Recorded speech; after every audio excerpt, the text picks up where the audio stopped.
బులెటిన్లో breaking news చూసిన మహబూబ్ నగర్ ప్రజాకర్షణ సభలో ప్రధాని మోదీ తెలంగాణపై వరాల జల్లు కురిపించారు. పసుపు రైతుల సంక్షేమం కోసం జాతీయ పసుపు బోర్డును తెలంగాణకు ప్రకటించారు. 13,500 కోట్ల రూపాయలతో అభివృద్ధి పనులకు శ్రీకారం చుట్టారు. ఇక తెలంగాణలో ఎన్నో జాతీయ రహదారుల నిర్మాణం చేపట్టినట్లు ప్రధాని మోదీ వెల్లడించారు. హైవేల నిర్మాణంతో అన్ని రాష్ట్రాలతో తెలంగాణకు అనుసంధానం పెరిగిందని అన్నారు. హనుమకొండలో నిర్మించే టెక్స్టైల్స్ పార్క్తో వరంగల్ కామ ప్రజలకు ఉపాధి అవకాశాలు పెరుగుతాయని మోడీ వెల్లడించారు.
బ్రేకింగ్ న్యూస్ చూసిన మహబూబ్ నగర్ ప్రజాకర్షణ సభలో ప్రధాని మోదీ తెలంగాణపై వరాల జల్లు కురిపించారు.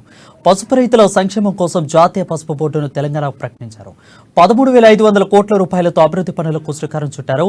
ఇక తెలంగాణలో ఎన్నో జాతీయ రహదారుల నిర్మాణం చేపట్టినట్లు ప్రధాని మోడీ వెల్లడించారు. హైవేల నిర్మాణంతో అన్ని రాష్ట్రాలతో తెలంగాణకు అనుసంధానం పెరిగిందని అన్నారు. హనుమకొండలో నిర్మించే టెక్స్టైల్ పార్కుతో వరంగల్ ఖమ్మం ప్రజలకు ఉపాధి అవకాశాలు పెరుగుతాయని మోడీ వెల్లడించారు. దీనిపై మరింత సమాచారం మా ఇన్పుట్ ఎడిటర్ శ్రీనివాస్ అందిస్తారు. శ్రీనివాస్ చెప్పండి. రైట్ వరుణ్, ఏదైతే మోడీ పర్యటన ఇలా తెలంగాణ బీజేపీలో నూతన ఉత్సాహాన్ని నింపుతుందని చెప్పొచ్చు. తెలంగాణ మీద మోడీ వరాల జల్లు కురిపించారు. ఎందుకంటే చాలా కాలంగా పసుపు బోర్డు ఏర్పాటు చేయాలని చెప్పేసి పసుపు రైతులు డిమాండ్ చేశారు. ఆందోళన కార్యక్రమాలు చేపట్టడం జరిగింది. ఏదైతే కరీంనగర్ లో గత ఎన్నికల సందర్భంగా ధర్మపురి కూడా అరవింద్ కూడా పసుపు బోర్డు ఏర్పాటు చేస్తారని హామీ ఇచ్చారు. హామీ మీద ఒక రైతులను గెలిపించడం జరిగింది. గత కొంతకాలంగా కూడా పసుపు బోర్డుకు సంబంధించి ఇటు బీఆర్ఎస్ పార్టీ కేంద్రంపై పదే పదే ఒత్తిడి చేస్తుంది. అదేవిధంగా ఇక్కడ బీజేపీ నేతలపై పదే పదే ఒత్తిళ్లు తీసుకురావడమే కాకుండా వాళ్ళు వెళ్తున్న వాహనాన్ని అడ్డుకోవడం, వాళ్ళు నిలదీయడం లాంటి కార్యక్రమాలు ఎన్నో చేసింది. అయితే ఈరోజు ప్రధాని మహబూబ్ నగర్ లో ఏర్పాటు చేసిన బహిరంగ సభలో ఈ పసుపు బోర్డు ఏర్పాటు గ్రీన్ సిగ్నల్ ఇవ్వడం జరిగింది. త్వరలో ఈ పసుపు బోర్డును ఏర్పాటు చేస్తానని చెప్పేసి కూడా స్పష్టం చేయడం జరిగింది. పసుపు రైతులకి సంక్షేమానికి తాను కట్టుబడి ఉన్నానని చెప్పేసి కూడా స్పష్టం చేయడం జరిగింది. ముఖ్యంగా కరోనా తర్వాత పసుపు యొక్క గొప్పతనం ప్రపంచానికి తెలిసిందని, ప్రపంచానికి ఇప్పుడు పసుపు డిమాండ్ ఉంది కాబట్టి పసుపు బోర్డు ఏర్పాటు చేస్తానని చెప్పేసి కూడా ప్రధాని ప్రకటించడం అనేది పసుపు రైతులకు ఊరట కలిగించే విషయంగానే మనం భావించాలి. మరో రకంగా చూసుకుంటే కనుక ఎన్నికలు దగ్గర పడుతున్న వేళ ఇది బీజేపీకి ప్లస్ పాయింట్ అవుతుందని కూడా మనం గ్రహించాల్సి ఉంటుంది. ఇక మరోవైపు చూసుకుంటే కనుక కేంద్ర గిరిజన విశ్వవిద్యాలయం ఏర్పాటు చేస్తానని చెప్పేసి కూడా మోడీ ఈ సభలో ప్రకటించడం జరిగింది. ఏదైతే తెలంగాణకు సంబంధించి సమ్మక్క సారక్క జాతర అనేది చాలా ఫేమస్ అయింది. చాలా ప్రతిష్టాత్మకంగా ఇక్కడ గిరిజనులు తీసుకుంటారు.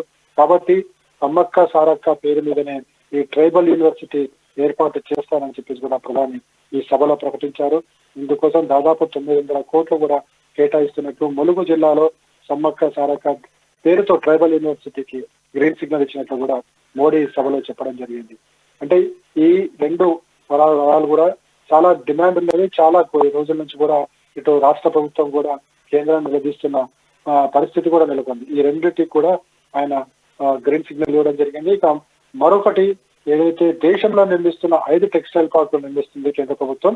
ఇందులో ఒక టెక్స్టైల్ పార్కును తెలంగాణ కేటాయించబడింది. ఈ టెక్స్టైల్ కూడా వల్ల ఖమ్మం, వరంగల్ జిల్లా ఉద్యోగులకు ఎంతో చేయూతనివ్వ ఉంది. చాలా మందికి ఉపాధి కల్పిస్తుందని చెప్పేసి కూడా తెలుస్తుంది. దీన్ని కూడా తెలంగాణ కేటాయిస్తూ మోడీ ఈ రోజు బహిరంగ సభలో చెప్పడం జరిగింది. మొత్తం మరోవైపు చూసుకుంటే కనుక హైదరాబాద్ చుట్టూ కూడా ఒక ring road, regional ring road వేయాలని చెప్పేసి కూడా కేంద్ర ప్రభుత్వం భావిస్తుంది. దానికి కూడా గ్రీన్ సిగ్నల్ ఇచ్చారు. ఇందుకోసం 26,000 కోట్ల రూపాయలు వెచ్చించినట్లు కూడా ప్రధాని మోడీ బహిరంగ సభలో చెప్పారు. మొత్తానికి చూసుకుంటే కనుక ఈ మహబూబ్ నగర్ కి సంబంధించి ఏదైతే ఈ రోజు 13,500 కోట్ల రూపాయల సంబంధించిన అభివృద్ధి కార్యక్రమాలను మోడీ ప్రారంభించడం జరిగింది. అందులో ప్రధానంగా చూసుకుంటే కనుక మనకి మురాదాబాద్ మహబూబ్ నగర్ ప్రాజెక్ట్ లో భాగంగానే చెక్లే కృష్ణ కొత్త రైల్వే లైన్ కు జాతికి అంకితం చేశారు మోడీ.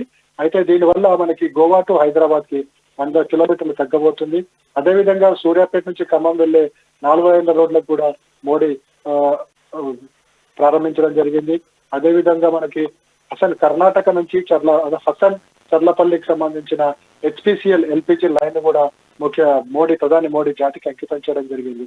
అదేవిధంగా 800 కోట్లతో నిర్మిస్తున్న HCL నిర్మించిన 4 నూతన భవనాలను కూడా మోడీ ఇనాగ్రేషన్ చేయబోతున్నారు. మొత్తానికి చూసుకుంటే కనుక మోడీ ఈ రోజు పర్యటనలో మహబూబ్ నగర్ పర్యటనలో తెలంగాణ ప్రజలకి వరాల జల్లు కురిపించారని చెప్పొచ్చు. మరోసారి 3వ తారీఖున నిజామాబాద్ పర్యటన ఉండబోతుంది.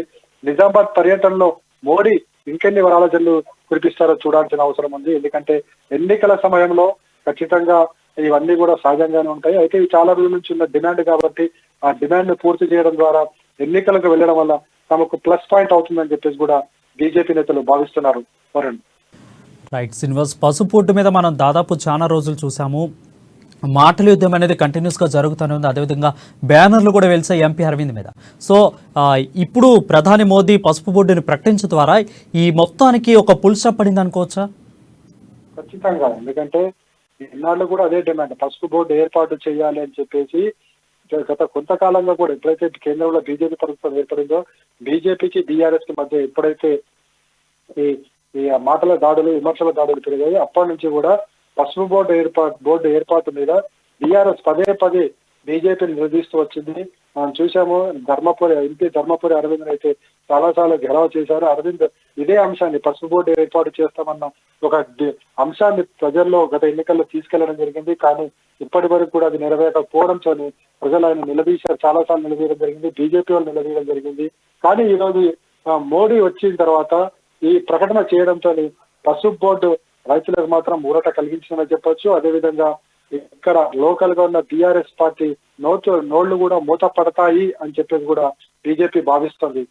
Varun, right, thank you Srinivas for the updates.